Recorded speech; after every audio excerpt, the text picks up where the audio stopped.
la politique. Mais en France, il y a un an, nous étions entre les deux tours des élections législatives, un scrutin inédit et un renouvellement historique de l'Assemblée nationale.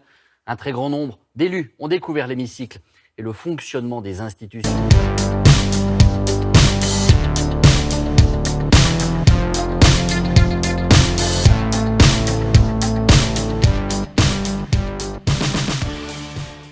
Pour la France Insoumise, voici Caroline Fiat. Est-ce que c'est vrai que vous êtes le chouchou de Jean-Luc Mélenchon? Je sais pas, c'est le bruit qui court. Non, mais après, je représente pour lui, c'est ce qu'il avait dit le jour de la rentrée parlementaire, ce qu'il souhaitait, c'est-à-dire une femme qui vient du peuple, la première aide-soignante à rentrer à l'Assemblée, et en plus, j'ai battu le Front National. Sa circonscription, la Meurthe-et-Moselle. Vous l'allez là-bas.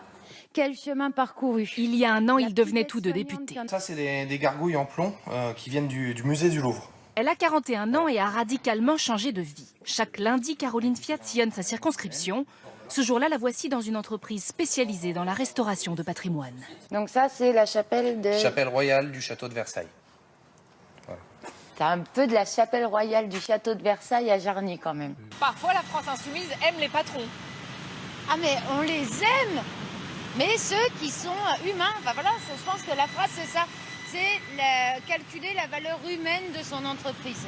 Et quand ça part de là, tout fonctionne. J'attends qu'elle donne un regard peut-être un petit peu différent sur son parti que celui qu'on peut avoir tous les jours.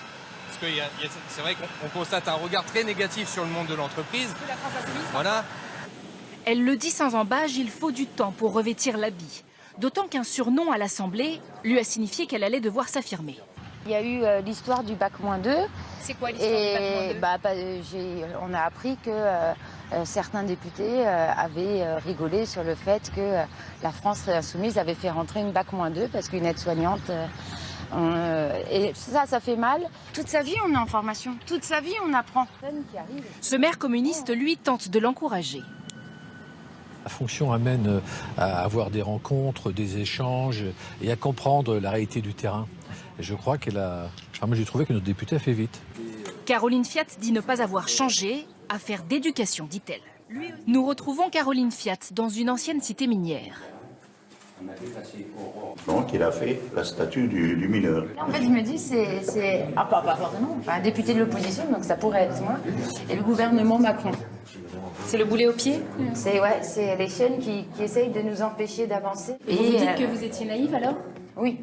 Oui, parce qu'il y a des fois, on propose des choses dans l'hémicycle et ça passe pas. Et en sortant, moi généralement je suis très énervée. Et vous avez des députés de la majorité qui vous disent c'était pas mal, mais bon, tu comprends la France Insoumise, quoi. Maintenant, je comprends pas. Mon idée était bonne, on s'en fout de l'étiquette. Vous rentrez chez vous, vous pleurez un bon coup, vous vous énervez, et puis après vous y retournez. Caroline Fiat le confesse, elle n'appréciait pas Jean-Luc Mélenchon avant de le connaître. Aujourd'hui, elle siège près de lui à l'Assemblée.